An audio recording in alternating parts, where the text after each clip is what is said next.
Na konferenci na Gradu na Goričkem predstavili rezultate projekta Gorička krajina. Pahor ob 100. obletnici dodelitve Apaškega polja slovenskemu ozemlju obiskal Apače. Spoštovani gledalci, spoštovane gledalke, lepo pozdravljeni v današnjih dogodkih. V javnem zavodu Krajinski park Goričko na Gradu so predstavili ukrepe in rezultate projekta Vzdrževanje kmetijske krajine za ptice in metulje.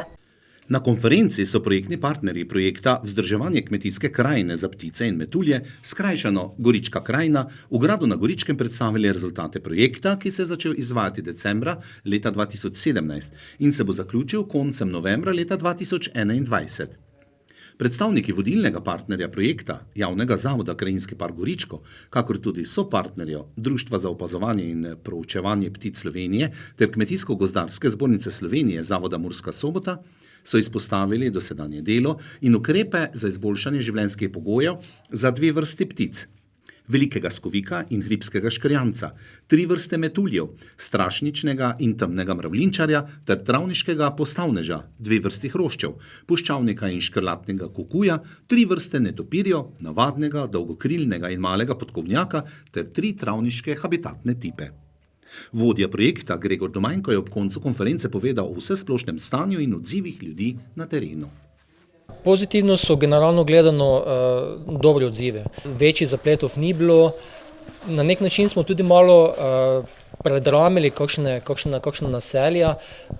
Gre namreč za travniške površine, ki so malo stran, so oddaljene, je težje priti do njih in do zdaj so bile mirne, neke vrste mirne cone, zdaj pa smo mi prišli do njih in se nekaj dogaja. Eni so bili veseli, drugi pa čutijo neke pritiske, če lahko tako povem. Ampak generalno gledano so bili odzivi dobri, predvsem pri ljudeh, kjer smo recimo obrezali stare sadne drevesa. V okviru projekta, kot smo že predstavili, smo obrezali kar nekaj sadnih dreves, s tem smo izboljšali, oziroma smo sploh izboljšali njihovo sposobnost, da naprej živijo.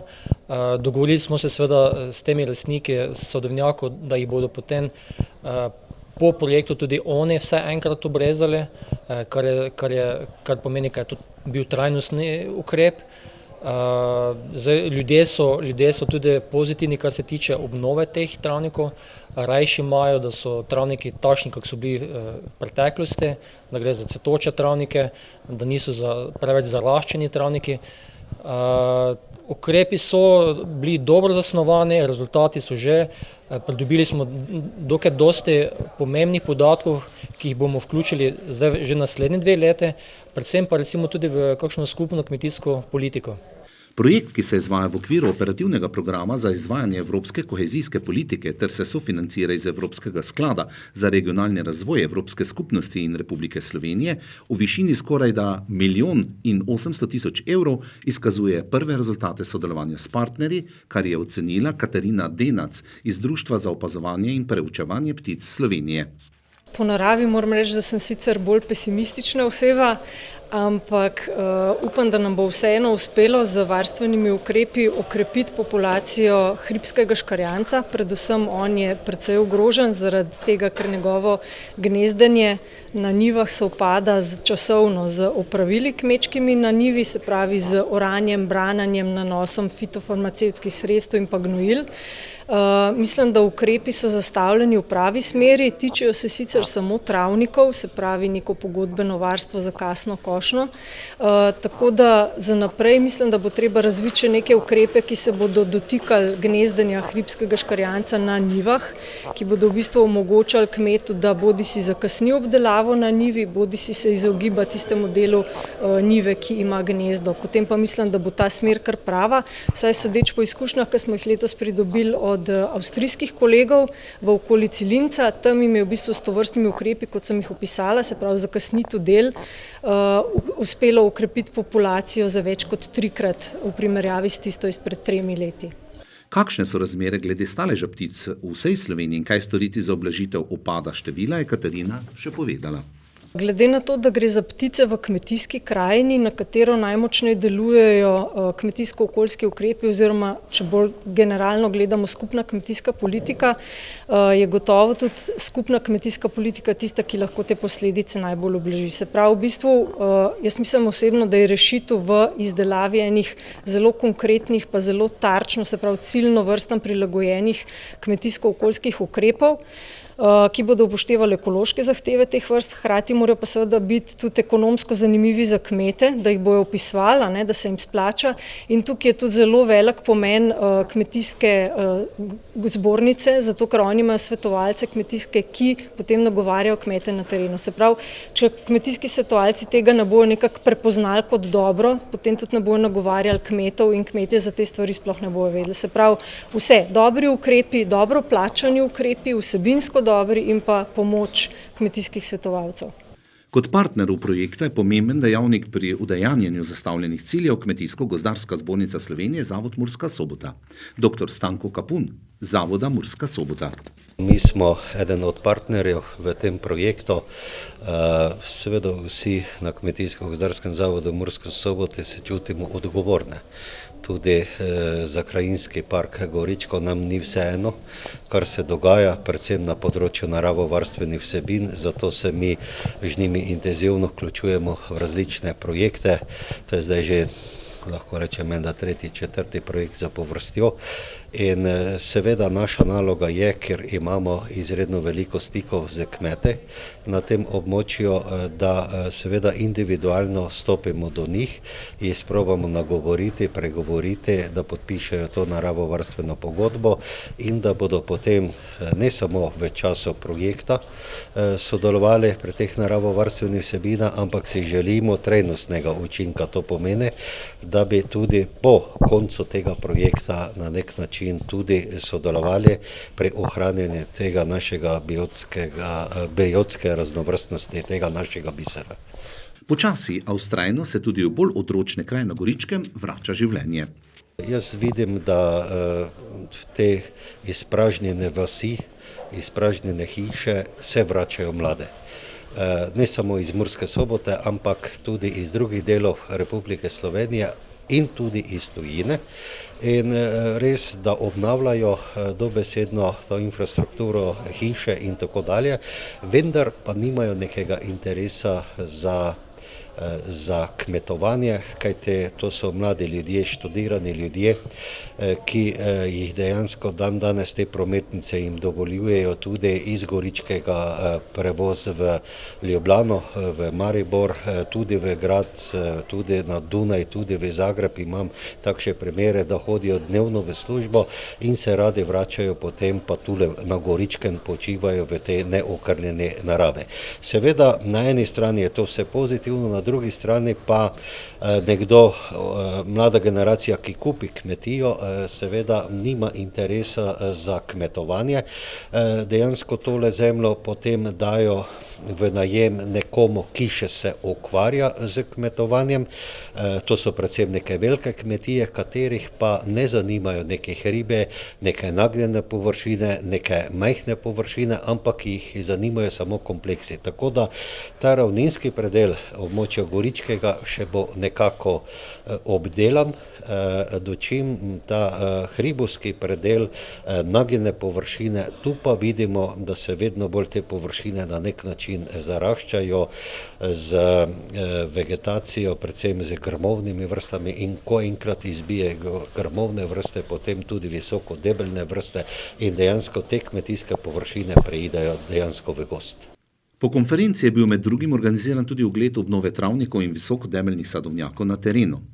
Goričko spada med vrstno najbogatejša in krajinsko najpestrejša območja v Sloveniji in Evropi, vendar se v zadnjem desetletju zelo spremenilo. Izginulo je 800 hektarjev različnih tipov travnikov, skrčil se obseg mejic in visokodebeljnih sadovnjakov. Posledično je tako izginilo veliko življenjskega prostora ter se zmanjšal stalež številnih ogroženih živalskih vrst. V naslednjih letih bodo partnerji projekta s košnjo obnovili okrog 100 hektarjev opuščenih travnikov, na 15 hektarjih zasadili sadovnjake z visokodebeljnimi drevesi ter z lastniki zemljišč sklenili pogodbe o varstvu in o skrbništvu za košnjo travnikov. Za namen nadaljnjega ozaveščanja domačinov in obiskovalcev bodo vzpostavili 3 učne poti ter postavili informativne table. Vse s enim samim namenom: varovati okolje in ohraniti svet, ki nas obdaja. Naš svet. V Apačah so občinski praznik zaključili s prireditvijo posvečeno 100. obletnici dodelitve Apaškega polja slovenskemu ozemlju. Občina Apače je letos praznovala 13. občinski praznik. Ob tem so med 7. in 15. septembrom za vse občane in občanke pripravili vrsto zanimivih dogodkov. Nekako smo postavljali v središče naše občane, vse občane, pravzaprav vseh generacij. Pomembna stvar je bila seveda razne otvoritve, pridobitev v naši občini, cest, fitness napravo zunaj pred podružnično osnovno šolo.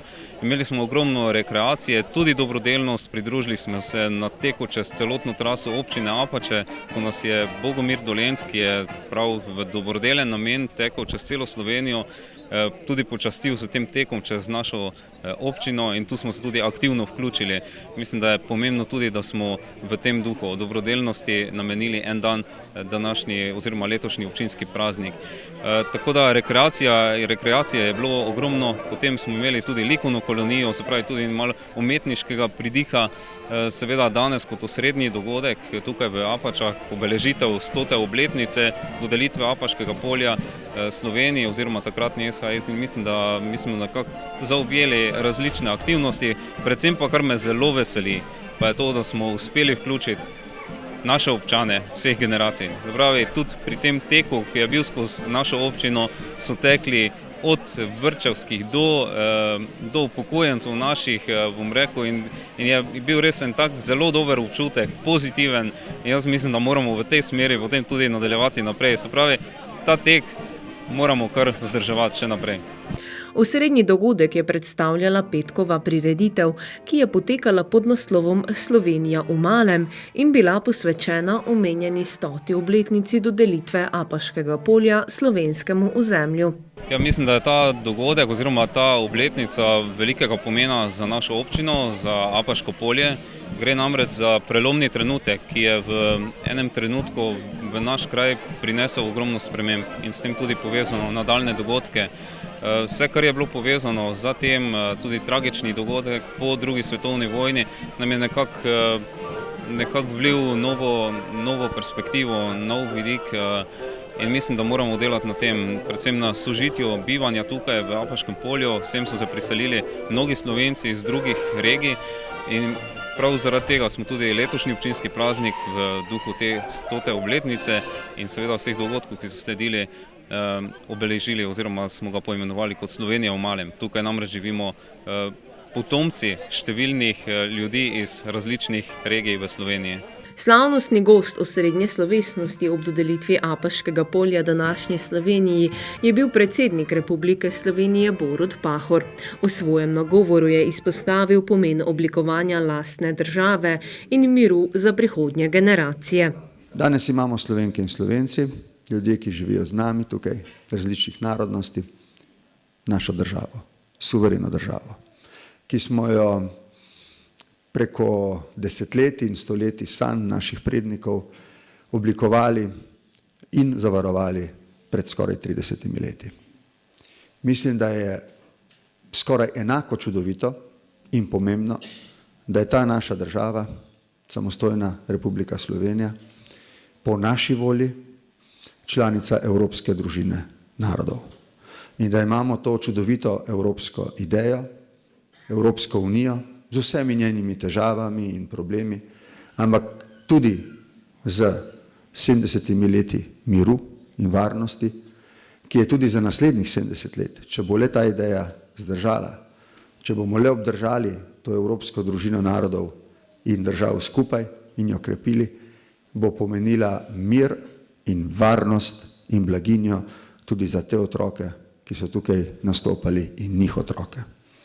In mislim, da lahko danes tudi to 100-letnico priključitve tega dela slovenskega ozemlja pred 100 leti kraljevini SHS in danes, kar v Sloveniji praznujemo v tej luči prihodnosti. Tukaj smo približno 1,5 km, 2 od avstrijske meje. Hiša moje mame je pol kilometra stran od italijanske meje. Vedno sem v svoji mladosti in danes razumel za svoj privilegij, da sem lahko živel v nekem multikulturnem prostoru. Da sem se sproti, ne samo v šoli, naučil tudi drugega jezika, druge kulture, drugih običajev in tradicije. In čeprav smo imeli Primorci, ki bomo imeli danes tudi svojo proslavo, tako kot vi, v luči jutrišnjega praznika, vrnitve Primorske k matični domovini v Ajdovščini, svoje grenke izkušnje s preteklostjo. Se danes jaz in moji otroci veselimo tega, da živimo skupaj z italijanskim narodom, z furlanskim narodom, da živimo skupaj z vsemi drugimi narodi in vidimo v tem sožitju in v tem, da čuvamo eden drugega, eno veliko varnost za našo skupno prihodnost. In v tem smislu se mi zdi poteka tudi današnja zares zelo lepa slovesnost. Obisk predsednika Republike Slovenije pa je predstavljal veliko čast za občino Apače. Ja, seveda, mislim, da gre vseeno za neko potrditev, da predsednik države obišče, da delaš v pravi smeri in to smo danes tudi poudarjali. Torej, da delamo na sožitju, da delamo na prihodnosti, da sicer moramo ohranjati in negovati preteklost, kakršnakoli je že bila, ampak da moramo biti predvsem ozreti naprej v prihodnost, v sožitje, v sodelovanje. In to je, mislim, da tudi duh Evrope nenazadnje in tudi Slovenija mora v tej smeri nadaljevati.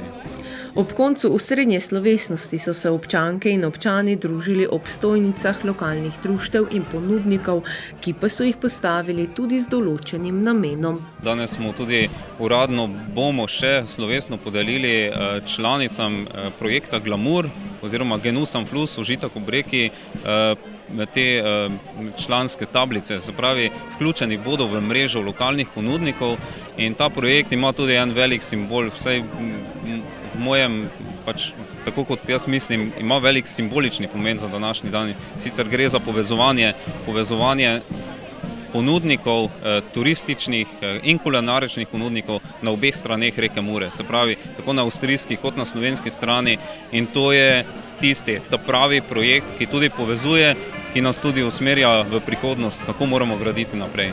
Župan občine Apače je občankam in občanom ob občinskem prazniku namenil še naslednje besede. Jaz sem že na slavnostni seji povedal, da predvsem moramo delati na pozitivnih stvarih, se pravi, moramo graditi na tem, kar je dobrega in to tudi izpostavljati in to nadgrajevati. Vedno sem rekel, da pesimist ne bo nikoli prišel na vrh gore, ampak bo sedel spodaj in si dopovedoval, da na goro ne more priti optimist in tisti vztrajen in vesel, odločen človek se bo pa povzpel na goro. In zato sem tudi povabil letos vse občanke in občane, da se mi pri tem vzponu pridružijo, da gremo skupaj na ta vrh in mislim, da nam bo uspelo. Se pravi, pozitivna nota, združevanje, povezovanje in predvsem sodelovanje v naši občini je še kako potrebno, da bomo dosegli vse cilje, ki smo si jih zadali. Spoštovane gledalke, spoštovani gledalci, toliko smo vam pripravili v današnji osrednji informativni oddaji. Do prihodnjič, srečno!